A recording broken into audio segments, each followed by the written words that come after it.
नमस्कार दोस्तों। आज हम बात कर रहे हैं डाउन सिंड्रोम के बारे में। एक ऐसी बीमारी जो शायद जनरल पब्लिक ने सुनी भी ना हो, लेकिन जिस फैमिली में डाउन सिंड्रोम का बच्चा होता है वो दिन रात सिर्फ एक ही नाम सुनते हैं या गूगल पे ढूंढते हैं, यूट्यूब पर ढूंढते हैं। बहुत सारी ऐसी इन्फॉर्मेशन अवेलेबल है जो कई बार माँ बाप को डरा भी देती है।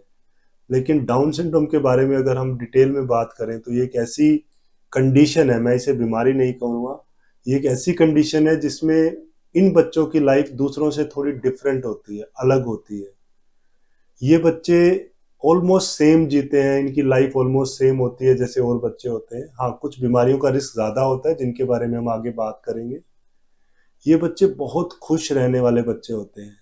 अगर मैं परिवार में बात करूं तो सबसे प्यारे बच्चे वो होते हैं जो डाउन सिंड्रोम से सफ़र कर रहे होते हैं, हमेशा म्यूज़िक को एंजॉय कर रहे होते हैं और बच्चों के साथ बहुत मस्ती से खेल रहे होते हैं। लेकिन थोड़ी सी इनमें दिक्कत होती है कि बहुत ज़्यादा चंट नहीं होते, ये उतने जिसको बोलते हैं ना क्लेवर नहीं हो पाते, बहुत सीधे बच्चे होते हैं।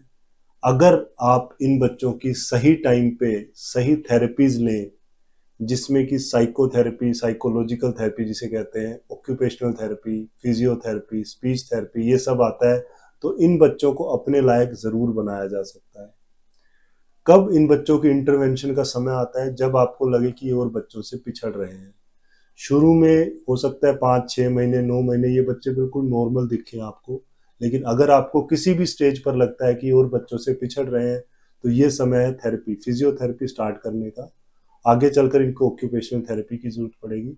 जब ये स्कूल गोइंग हो जाते हैं तो इनको शायद साइकोलॉजिकल काउंसलिंग या फिर जिसको कोई स्पेशल ट्यूशंस की जरूरत पड़ती है। इन बच्चों में कुछ हार्ट की बीमारियां होती हैं, लेकिन ऐसा नहीं है कि हर बच्चे को डाउन सिंड्रोम को हार्ट की बीमारी है। सिर्फ 1 से 2% बच्चों को होती है, उसका इलाज हो सकता है। इसके अलावा थायराइड, आंखों की बीमारियां होती हैं, लेकिन ये सब इलाज किया जा सकता है। हर माँ बाप का ये सवाल होता है कि ये बड़े होकर क्या करेंगे, क्या हम इनकी मैरिज कर पाएंगे, क्या ये अपने लायक अपना काम कर पाएंगे। देखिए, ये बच्चे मैरिज भी कर सकते हैं। आजकल हम बहुत सारे देखते हैं down syndrome boy and down syndrome girl आपस में मैरिज कर रहे हैं। इसके अलावा अगर हम जिसको वोकेशनल ट्रेनिंग या जिसको कहिए कि लाइफ चलाने के लिए पैसा कैसे कमाते हैं, तो ये सिंपल काम जैसे नर्सरी स्कूल में टीचिंग करना, दुकान पे बैठना, ये सब चीज़ें आराम से कर पाते हैं। हाँ, ये हो सकता है बहुत कम्प्लेक्स टास्क जैसे कि जो आपको इंजीनियरिंग में चाहिए या डॉक्टरी में चाहिए ना हो पाए, बट एक रूटीन काम ये आराम से कर सकते हैं। अगर आपके परिवार में आसपास कोई भी बच्चा डाउन सिंड्रोम से सफ़र कर रहा है तो आप हमसे जुड़ सकते हैं, शायद हम आपकी हेल्प कर पाए। ये बिल्कुल ऐसी सिचुएशन नहीं है कि जिसमें हम होपलेस होकर बैठ जाएं। मैंने बहुत सारे पेरेंट्स देखे हैं, डाउन सिंड्रोम का नाम सुनते ही यूँ लगता है कि ज़िंदगी ख़त्म हो गई, अब हमारा कुछ नहीं हो सकता। ऐसा कुछ भी नहीं है।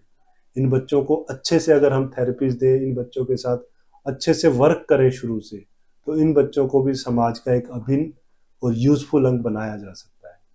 फिर भी आपके सवाल हैं, आप हमसे जुड़ सकते हैं, नीचे लिखे कॉन्टैक्ट नंबर पर हमसे मिल सकते हैं। धन्यवाद, नमस्कार।